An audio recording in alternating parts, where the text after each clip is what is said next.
ನಮಸ್ಕಾರ ವಿದ್ಯಾರ್ಥಿಗಳೇ, ನಮ್ಮ ಚಾನಲ್ಗೆ ಸ್ವಾಗತ. ಈ ವಿಡಿಯೋದಲ್ಲಿ 3ನೇ ವರ್ಷದಲ್ಲಿ DMLTಯಲ್ಲಿ ಓದುತ್ತಿರುವಂತಹ ವಿದ್ಯಾರ್ಥಿಗಳಿಗೆ ಮೈಕ್ರೋಬಯಾಲಜಿ ಸಿಲೆಬಸ್ ಯಾವ ರೀತಿಯಾಗಿರುತ್ತೆ ಅನ್ನೋದನ್ನು ನಿಮ್ಮ ಸ್ಕ್ರೀನ್ ಮೇಲೆ ನಾನು ತೋರಿಸ್ತಾ ಇದ್ದೇನೆ. ಜೊತೆಗೆ ಇದರಲ್ಲಿ ಪ್ರಾಕ್ಟಿಕಲ್ ಕೂಡ ಯಾವೆಲ್ಲ ನೀವು ಸಿಲೆಬಸ್ ಇರುತ್ತೆ ಅನ್ನೋದ್ರ ಬಗ್ಗೆ ಮಾಹಿತಿ ಕೊಡ್ತೇನೆ. ವಿಡಿಯೋ ಪೂರ್ತಿಯಾಗಿ ನೋಡಿ. ಜೊತೆಗೆ ಮುಂದೆ ಬರುವಂಥ ದಿನಗಳಲ್ಲಿ 3ನೇ ವರ್ಷದ DMLTಯಲ್ಲಿ ಓದುತ್ತಿರುವಂಥ ವಿದ್ಯಾರ್ಥಿಗಳಿಗೆ ಮೈಕ್ರೋಬಯಾಲಜಿ, ಬಯೋಕೆಮಿಸ್ಟ್ರಿ ಮತ್ತು ಪ್ಯಾಥಾಲಜಿಯ ನೋಟ್ಸ್ಗಳನ್ನು ಕನ್ನಡದಲ್ಲಿ ಎಕ್ಸ್ಪ್ಲೇನ್ ಮಾಡಿ ಕೂಡ ನಾವು ವಿಡಿಯೋಗಳನ್ನ ಅಪ್ಡೇಟ್ ಮಾಡ್ತೇನೆ. ಚಾನಲ್ಗೆ ನೀವೆಲ್ಲ ಹೊಸಬರಾಗಿದ್ದರೆ ಚಾನಲ್ ಸಬ್ಸ್ಕ್ರೈಬ್ ಮಾಡೋದನ್ನು ಕೂಡ ಮರಿಬೇಡಿ. ನೋಡಿ, ಇಲ್ಲಿ ಕೊಟ್ಟಿರೋದು ಸಿಸ್ಟಮೆಟಿಕ್ ಬ್ಯಾಕ್ಟೀರಿಯಾಲಜಿ ಅಂತ ಇದೆ. ಫಸ್ಟ್ ಯೂನಿಟ್ ಇದು. ಇಲ್ಲಿ ಏನಂತಂದರೆ 15 ಮಾರ್ಕ್ಸಿಗೆ ಈ ಒಂದು ಟಾಪಿಕ್ ಮೇಲೆ, ಈ ಒಂದು ಕಂಪ್ಲೀಟ್ ಟಾಪಿಕ್ ಮೇಲೆ 15 ಮಾರ್ಕ್ಸ್ ಇರುತ್ತೆ ನಿಮಗೆ. ಓಕೆ, ಟೋಟಲಾಗಿ ನೀವು ಇದನ್ನು ಎಕ್ಸಾಮನ್ನು 100 ಮಾರ್ಕ್ಸಿಗೆ ಬರೀತೀರಾ. ಇಲ್ಲಿ 100 ಮಾರ್ಕ್ಸಿಗೆ ಒಂದು ಎಕ್ಸಾಮ್ ಬರೀತೀರಾ. ಅದರಲ್ಲಿ ನಿಮಗೆ 35 ಮಾರ್ಕ್ಸ್ ತೊಗೊಂಡು ಪಾಸ್ ಆಗಬೇಕಾಗತ್ತೆ. ಟೋಟಲ್ ಇದು 100 ಮಾರ್ಕ್ಸಿಗೆ ಮೈಕ್ರೋಬಯಾಲಜಿ ಇದಿರುತ್ತೆ. ಪ್ಲಸ್ ನಿಮಗೆ 100 ಮಾರ್ಕ್ಸ್ ಏನಿರುತ್ತಪ್ಪ ಅಂದರೆ ಪ್ರಾಕ್ಟಿಕಲ್ ಇರುತ್ತೆ. ಅಲ್ಲಿ ಕೂಡ ನೀವು ಮಿನಿಮಮ್ 35 ತೊಗೊಂಡು ಪಾಸ್ ಆಗಬೇಕಾಗತ್ತೆ. ಓಕೆ, 30 ತೊಗೊಂಡ್ರೆ ನೀವು ಒಂದು ಸಬ್ಜೆಕ್ಟ್ ಕಂಪ್ಲೀಟ್ ಆದಂಗೆ. ಓಕೆ, ಎನಿಹಾವ್ ಇವಾಗ ಹೋಗೋಣ. ಏನಂತಂದರೆ ಸಿಸ್ಟಮೆಟಿಕ್ ಪ್ಯಾಥಾಲಜಿಯಲ್ಲಿ ನಾವು ಮತ್ತು ಯಾವ ಸಿಸ್ಟಮೆಟಿಕ್ ಒಂದು ಬ್ಯಾಕ್ಟೀರಿಯಾಲಜಿ ಒಳಗಡೆ ಯಾವೆಲ್ಲ ಬ್ಯಾಕ್ಟೀರಿಯಾ ಬಗ್ಗೆ ಅಧ್ಯಯನ ಮಾಡ್ತೀವಿ. ಸೊ ಇಲ್ಲಿ 4 ಮೇನ್ ಬ್ಯಾಕ್ಟೀರಿಯಾ ಒಂದು ಕ್ಲಾಸಿಫಿಕೇಷನ್ ಕೊಟ್ಟಿದ್ದಾರೆ. ಒಂದು gram positive bacteria, gram negative bacteria, ಆಮೇಲೆ ಗ್ರಾಮ್ ಪಾಸಿಟಿವ್ ಬೇಸ್ಲಿ ಮತ್ತು ಗ್ರಾಮ್ ನೆಗೆಟಿವ್ ಬೇಸ್ಲಿಗಳು.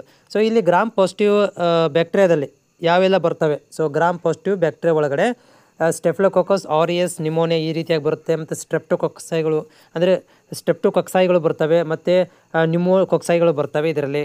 ಆಮೇಲೆ ಗ್ರಾಮ್ ನೆಗೆಟಿವ್ ಬ್ಯಾಕ್ಟೀರಿಯಾ ಒಳಗಡೆ, ಗ್ರಾಮ್ ನೆಗೆಟಿವ್ ಬ್ಯಾಕ್ಟೀರಿಯಾದಲ್ಲಿ ನೆಸೆರಿಯಾ ಮೆನಿಂಗಿಟೈಟಿಸ್ ಬರುತ್ತೆ.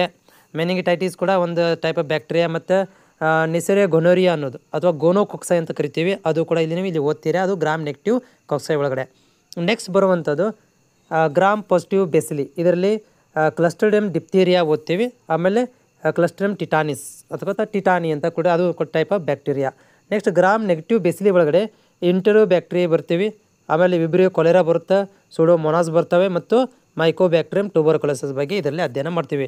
ಸೊ ಒಟ್ಟಾರೆಯಾಗಿ ಇವು ಎಷ್ಟಿದಾವಪ್ಪ ಅಂತಂದ್ರೆ ಟೋಟಲಾಗಿ ಒಂದು 12 ಬ್ಯಾಕ್ಟೀರಿಯಾ ಬಗ್ಗೆ ನಾವು ಇದರಲ್ಲಿ ಅಧ್ಯಯನ ಮಾಡ್ತೀವಿ. ಟೋಟಲಾಗಿ ನಿಮ್ಮ as per the question paper ಪ್ರಕಾರ ನೋಡಿದರೆ ಒಂದು 12 ಬ್ಯಾಕ್ಟೀರಿಯಾಗಳು ಇಲ್ಲಿ ನಿಮಗೆ ಬರುವಂಥ ಚಾನ್ಸಸ್ ಇದೆ. ಓಕೆನಾ. ಸೊ ಆದರೆ ಇಲ್ಲಿ ಏನಪ್ಪ ಅಂತಂದರೆ ನಿಮ್ಗಳಿಗೆ ಇದರಲ್ಲಿ ಟೋಟಲಾಗಿ 15 ಮಾರ್ಕ್ಸಿಗೆ ಬರ್ತವೆ. 5 ಮಾರ್ಕ್ಸಿಗೆ 1, 3 ಮಾರ್ಕ್ಸಿಗೆ 1, 5 ಮಾರ್ಕ್ಸಿಗೆ 2 ಈ ರೀತಿಯಾದಂಥ ಒಂದು, ಅಥವಾ 3 ಮಾರ್ಕ್ಸಿನೂ 3 ಈ ರೀತಿಯಾದಂಥ ಕ್ವಶನ್ಸ್ಗಳು ಇಲ್ಲಿ ಬರ್ತವೆ. ನೆಕ್ಸ್ಟ್ 2ನೇ ಯೂನಿಟು ವೆರಿ ಇಂಪಾರ್ಟೆಂಟ್ ಯೂನಿಟ್. ಇಲ್ಲಿ 25 ಅಂಕಗಳನ್ನು ಹೊಂದಿದ್ದಾರೆ ನೀವು. ಬರೀ ಜಸ್ಟ್ 2ನೇ ಯೂನಿಟ್ ಒಳಗಡೆ 25 ಮಾರ್ಕ್ಸ್ಗಳು ಬರುತ್ತೆ. ಯಾವುದಂದರೆ ಭಾಳ ಜನರಲ್ ಆದಂಥ ಟಾಪಿಕ್ ಇದು. ಜನರಲಾಗಿ ಬರೆದೇ ನೀವು 25 ಮಾರ್ಕ್ಸ್ ತೊಗೊಂಡ್ಬಿಡ್ಬೋದು. ಇಲ್ಲಿ ನೋಡಿ, ಐಸೋಲೇಷನ್ ಮತ್ತು identification of micro organisms from various clinical samples. Headline ಕೊಟ್ಟಿರೋದು ಏನಂದರೆ ಇವರು, ನೀವು ಐಸೋಲೇಷನ್ ಟೆಕ್ನಿಕ್ಕನ್ನು ನಿಮ್ಗೆ ಗೊತ್ತಿದ್ದರೆ ಅಥವಾ ಐಡೆಂಟಿಫಿಕೇಷನ್ ಆಫ್ ಬ್ಯಾಕ್ಟೀರಿಯಾ, ಇಲ್ಲಿ ಏನು ಮಾಡ್ತಾರೆ, ಜನರಲ್ ಆದಂಥ ಒಂದು ಕ್ವಶನ್ಗಳನ್ನು ಕೊಡ್ತಾರೆ. ಬೇಸಿಕ್ ಕ್ವಶನ್ಸ್ಗಳು ಕೊಡ್ತಾನೆ, ಹೆಂಗೆ ಐಡೆಂಟಿಫೈ ಮಾಡ್ತೀರಿ. ಓಕೆ, ಆಮೇಲೆ ಇಲ್ಲಿ ನಿಮಗೆ ಸ್ಟೇನಿಂಗ್ ಟೆಕ್ನಿಕ್ಸ್ಗಳನ್ನು ಕೇಳ್ಬೋದು, ಅಥವಾ ಐಸೋಲೇಷನ್ ಟೆಕ್ನಿಕ್ಗಳನ್ನು ಇಲ್ಲಿ ಕೇಳ್ಬೋದು ಈ ಒಂದು ಲೈನಲ್ಲಿ. ಅದ್ರ ಜೊತೆಗೆ ಅಂತಾರೆ ನೆಕ್ಸ್ಟ್ ನೋಡಿ, ಅದರೊಳಗಡೆ ಆಪ್ಷನ್ ಈ ಒಳಗಡೆ collection and transport of various samples. Various ಸ್ಯಾಂಪಲ್ಗಳನ್ನು ಹೆಂಗೆ ಕಲೆಕ್ಷನ್ ಮಾಡ್ಕೊತೀರಿ ಇದರ ಮೈಕ್ರೋಬಯಾಲಜಿಯಲ್ಲಿ, ಮತ್ತು ಅದನ್ನು ನೀವು ಹೆಂಗೆ ಟ್ರಾನ್ಸ್ಪೋರ್ಟ್ ಮಾಡ್ತೀರಿ, ಮತ್ತು ಸ್ಯಾಂಪಲ್ ಪ್ರಿಸರ್ವೇಷನ್ ಹೆಂಗೆ ಮಾಡ್ತೀರಿ ಮೈಕ್ರೋಬಯಾಲಜಿ ಒಳಗಡೆ. ಆಮೇಲೆ ಪ್ರೊಸೆಸಿಂಗ್ ವೇರಿಯಸ್ ಸ್ಯಾಂಪಲ್ಗಳನ್ನು ನೀವು ಹೇಗೆ ಪ್ರೊಸೆಸಿಂಗ್ ಮಾಡ್ತೀರಿ, ಅದನ್ನು ಹೆಂಗೆ ನೀವು ಮೇಂಟೈನ್, ಅಂದರೆ ಪ್ರೊಸೆಸಿಂಗ್ ಅಂತಂದರೆ ಅದನ್ನು ಟೆಸ್ಟಿಗೆ ನೀವು ಯೂಸ್ ಮಾಡ್ಕೋಬೇಕಾದ್ರೆ ಪ್ರೊಸೆಸಿಂಗ್ ಮಾಡ್ಕೋಬೇಕಲ್ಲ, ಅದನ್ನು ಹೆಂಗೆ ಮಾಡ್ತೀರಿ ಅಂತ ಇಲ್ಲಿ ಒಟ್ಟಾರೆಯಾಗಿ ಇಲ್ಲಿ ಇಷ್ಟಕ್ಕೆ ಈ 3 ಏನಪ್ಪ ಅಂದರೆ ನಿಮಗೆ 25 ಮಾರ್ಕ್ಸ್ಗಳನ್ನು ಬಿಂದಾಸಾಗಿ ನೀವು ತೊಗೋಬೋದು ಇದರಲ್ಲಿ. ನೆಕ್ಸ್ಟ್ ಏನಂತಂದರೆ 3ನೇ ಯೂನಿಟು.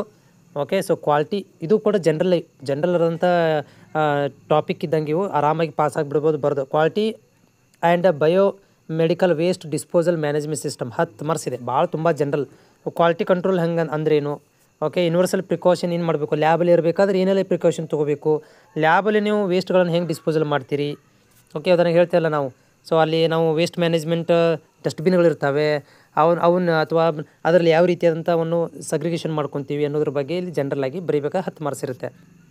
ನೆಕ್ಸ್ಟು ತುಂಬ ನಾಲೆಜಬಲ್ ಟಾಪಿಕ್ ಅಂತಂದ್ರೆ ಇದು ಇರ್ಬೋದು, ಮೈಕೋಲಜಿ ಇರ್ಬೋದು, ವೈರಾಲಜಿ, ಪ್ಯಾರಾಸೈಟಾಲಜಿ, ಆಮೇಲೆ ಹೆಲ್ಮೆಂಥಾಲಜಿ ಮತ್ತು ಸಿರಾಲಜಿ. ತುಂಬ ಏನಪ್ಪ ಅಂದರೆ ನಾಲೆಜಬಲ್ ಇರುವಂಥ ಟಾಪಿಕ್ಗಳು. ಇದರಲ್ಲಿ 4ನೇ ಟಾಪಿಕ್ ಬರುವಂಥದ್ದು ಮೈಕಾಲಜಿ. ಓಕೆ, ಇಲ್ಲಿ 10 ಮಾರ್ಕ್ಸ್ ಇದೆ ನಿಮ್ಮ ಮೈಕಾಲಜಿಗೆ. ಇಲ್ಲಿ ನಾವು ಫಂಗೈ ಇನ್ಫೆಕ್ಷನ್ ಬಗ್ಗೆ ಓದ್ತೀವಿ. ಸ್ಪೆಷಲ್ ಯಾವುದು ಇದರಲ್ಲಿ ಬರುವಂಥ ಕ್ವಶನ್ಸ್ಗಳು ಇದು ನೋಡ್ಬೋದು. ಇಲ್ಲಿ KOH ಮೌಂಟ್ ಇರ್ಬೋದು, LPCB ಇರ್ಬೋದು, SDA, ಇವುಗಳನ್ನು ಸಪ್ರೇಟ್ ಆದಂಥ 3 ಮಾರ್ಕ್ಸಿಗೆ ಕೇಳಿದ್ದಾರೆ. ಆಮೇಲೆ ಕ್ಯಾಂಡಿಡಾ ಸುಮಾರು ಸರಿ ಕ್ವಶನ್ ಪೇಪರ್ ಕೇಳಿರುವಂಥದ್ದು. ಆಮೇಲೆ ಕ್ರಿಪ್ಟೋಕಾಕ್ಸೈ ಇರ್ಬೋದು, ಆಮೇಲೆ ಸ್ಪೆರಿಂಗ್ಲಸ್, ಇದು ಕೂಡ ಏನಪ್ಪ ಅಂದರೆ ಒಂದು ಫಂಗೈ ಜಾತಿಗೆ ಬರುವಂಥ 3 ಬ್ಯಾಕ್ಟೀರಿಯಾಗಳು, ಇದು ಫಂಗೈಗಳು. ನೆಕ್ಸ್ಟ್ ಏನಂತಂದ್ರೆ ಇಲ್ಲಿ ವೈರಾಲಜಿ ಭಾಳ ಜನರಲ್ ಕ್ವಶನು 5 ಮಾರ್ಕ್ಸಿಗೆ ಬರುತ್ತೆ ನಿಮಗೆ. 5 ಮಾರ್ಕ್ಸಿಗೆ ಇರುವಂಥ topic. General feature of H I V ಅದರ ಜನರಲ್ ಫೀಚರ್ಸ್ ಕೇಳ್ತಾರೆ. HBV ಮತ್ತು HCV ಅನ್ನೋ ಕ್ವಶನ್ ಪೇಪರ್ ಆಲ್ಮೋಸ್ಟ್ ಕೇಳಿಲ್ಲ, ಬಟ್ HIV ತುಂಬ ಸಾಲಿ structure of HIV, general features of HIV ಅಂತ ಕೇಳಿದ್ದಾರೆ. 5 ಮಾರ್ಕ್ಸಿಗೂ 3 ಮಾರ್ಕ್ಸಿಗೂ ಕೇಳಿದ್ದಾರೆ. ನೆಕ್ಸ್ಟ್ ಪ್ಯಾರಾಸೈಟೋಲಜಿ. ಸೊ ಪ್ಯಾರಾಸೈಟೋಲಜಿ ಒಳಗಡೆ ಈ ಎಂಟಮೀಬಾ ಹಿಸ್ಟೋಲಿಕಾ, ಓಕೆ, ತುಂಬ ಇಂಪಾರ್ಟೆಂಟ್, ಭಾಳ ಸಲ ಕೇಳಿದ್ದಾರೆ 5 ಮಾರ್ಕ್ಸಿಗೆ. ಅದಾದಮೇಲೆ ಏನಕ್ಕೆ ಟ್ರಿಚೋಮೋನಾಸ್ ಇರ್ಬೋದು, ಆಮೇಲೆ ಜಿಯಾಡಿಯಾ ಇರ್ಬೋದು, ಮಲೇರಿಯಾ, ಇವು ಕೂಡ ಕ್ವಶನ್ ಪೇಪರ್ ನಮಗೆ ನೋಡಲಿಕ್ಕೆ ಸಿಗ್ತವೆ. ತುಂಬ ಜಾಸ್ತಿ ಇಂಪಾರ್ಟೆಂಟ್ ಇರೋದು ಎಂಟಮೀಬಾ ಹಿಸ್ಟೋಲಿಕಾ, ತುಂಬ ಸಲ ಕೇಳಿದ್ದಾರೆ. ಇದು ಕೂಡ ನಿಮಗೆ 5 ಮಾರ್ಕ್ಸಿಗೆ ಇರುವಂಥ ಒಂದು ಏನಪ್ಪ ಅಂತಂದರೆ ಪ್ಯಾರಾಸೈಟೋಲಜಿ. ನೆಕ್ಸ್ಟ್ ಹೆಲ್ಮಿಂಥಾಲಜಿಯಲ್ಲಿ ನಾವೇನು ಮಾಡ್ತೀವಪ್ಪ ಅಂದರೆ ಡಿಫ್ರೆಂಟ್ ಆದಂತಹ ಏನಪ್ಪ ಅಂದರೆ ಸೂಕ್ಷ್ಮಾಣುಜೀವಿಗಳ ಬಗ್ಗೆ ಅಧ್ಯಯನ ಮಾಡ್ತೀವಿ. ಅದು ಯಾವುದು ಅಂತಂದರೆ ನೆಮಟೋಡಸ್. ಸೊ ನೆಮಟೋಡ್ಸ್ಗಳಲ್ಲಿ ಆಸ್ಕಿರೀಸ್ ಇರ್ಬೋದು, ಅಂಕಿಲೋಸ್ಟೋಮಾ ಇರ್ಬೋದು, ಟ್ರೆಚಿಸ್ ಟ್ರಿಚುರಾ ಇರ್ಬೋದು, ಆಮೇಲೆ ಇಂಟರ್ವಿಲಸ್ ಇರ್ಬೋದು, ವರ್ನಿಕುಲಾರಿಸ್ ಇರ್ಬೋದು, ಆಮೇಲೆ ಸಿಸ್ಟೋಡ್ಸ್ ಇರ್ಬೋದು. ಆಮೇಲೆ ಇನ್ನೊಂದು ಎಷ್ಟು ಯಾವುದಪ್ಪ ಅಂತಂದರೆ ಸಿಸ್ಟರ್ ಒಳಗಡೆ ಟಿಯಾನಾ, ಆಮೇಲೆ ಇಚಿನೋಕೊಕೋಸ್, ಇವೆಲ್ಲಗಳು ಏನಂತಂದರೆ ಹೆಲ್ಮಿಂತ್. ಓಕೆ, ಸೊ ಹೆಲ್ಮಿಂಥಾಲಜಿಯಲ್ಲಿ ನಾವು ನೆಮಟೋಡ್ಸ್ಗಳಲ್ಲಿ ಬರುವಂತಹಗಳನ್ನು ನಾವು ಅಧ್ಯಯನ ಮಾಡ್ತೀವಿ 5 ಮಾರ್ಕ್ಸಿಗೆ. ಇದು ಕೂಡ 5 ಮಾರ್ಕ್ಸಿಗೆ ಬರ್ತದೆ. Next serology. ಓಕೆ, 8ನೇ ಟಾಪಿಕ್ಕು ಸೀರೋಲಜಿ. ಇಲ್ಲಿ ನಾವು Widal test, typhoid test, VDRL ಟೆಸ್ಟ್ಗಳು, ಆಮೇಲೆ ASLO ಟೆಸ್ಟ್ಗಳು ಇರ್ಬೋದು, RA ಟೆಸ್ಟು, CRP ಟೆಸ್ಟು, ಆಮೇಲೆ ಬ್ರುಸೆಲಾ ಅಗ್ಲುಟೇಷನ್ ಟೆಸ್ಟ್ ಇರ್ಬೋದು, ಇಲಿಸಾ ಟೆಸ್ಟು, ಮತ್ತು ಆ್ಯಂಟಿಬಯೋಗ್ರಾಮ್ಸು, ಪ್ರಿಪ್ರೇಷನ್ ಆಫ್ ಆಂಟಿಬಯೋಟಿಕ್ ಡಿಸ್ಕು, ಮತ್ತು ಆಂಟಿಬಯೋಟಿಕ್ ರೆಸಿಸ್ಟೆನ್ಸು, ಆಮೇಲೆ ಆಟೋಮೇಷನ್ ಸಿರೋಲಜಿಕಲ್ ಆ್ಯಂಡ್ ಕಲ್ಚರ್ಸ್. ಇದು ಸಪ್ರೇಟ್ ಆದಂಥ ಟಾಪಿಕ್. ಇಲ್ಲಿ ನಾವು ಆಟೋಮೇಷನ್ ಯಾವ ರೀತಿ ಅಂತ ಯೂಸ್ ಮಾಡ್ಕೊತೀವಿ ಸಿರೋಲಜಿ ಮತ್ತು ಕಲ್ಚರ್ ಲ್ಯಾಬ್ಗಳಲ್ಲಿ ಅಂತ ಈ ಒಂದು ಯೂನಿಟ್ಗಳ ಬಗ್ಗೆ ಅಧ್ಯಯನ ಮಾಡ್ತೀವಿ. ಒಟ್ಟಾರೆಯಾಗಿ ಇದು 25 ಮಾರ್ಕ್ಸಿಗಿದೆ ನಿಮಗೆ. ಸಿರೋಲಜಿ ಇದೆಲ್ಲ ಜಸ್ಟ್ ನಿಮಗೆ 25 ಮಾರ್ಕ್ಸ್ ಇದೆ. ಬರೀ 2 ಯೂನಿಟ್ ಮಾಡ್ಕೊಂಡ್ರೆ ಸಾಕು, ನೀವು ಆರಾಮ್ ಪಾಸ್ ಆಗಿಬಿಡ್ತೀರಾ. ಯಾವ್ಯಾವ ಅಂತಂದರೆ ಒಂದು ಜನರಲ್ ಟಾಪಿಕ್ಕು, 2ನೇ ಟಾಪಿಕ್ಕು ಮತ್ತು 8ನೇ ಟಾಪಿಕ್ಕು, ಇವೇ 50 ಮಾರ್ಕ್ಸಿಗೆ ಬಂದುಬಿಡುತ್ತೆ ನಿಮಗೆ. ನೆಕ್ಸ್ಟ್ ನಾವು ಇದರಲ್ಲಿ ಇದೇನಪ್ಪ ಅಂದರೆ ಪ್ರಾಕ್ಟಿಕಲಿ ಏನು ಓದ್ತೀವಿ, ಆಲ್ಬರ್ ಸ್ಟೇನ್ ಬಗ್ಗೆ, ಗ್ರಾಮ್ ಸ್ಟೇನು, ಜೆಡೆನ್ stain, negative stain, Leishman stain, GSB, ಮತ್ತು lactophenol cotton blue mount. Okay, ಆಗಲ್ಲ ನಾವು ನೋಡಿದ್ದೀವಲ್ಲ ಅಲ್ಲಿ. ಆಮೇಲೆ ವೆಟ್ ಮೌಂಟು ಮತ್ತು KOH ಮೌಂಟು.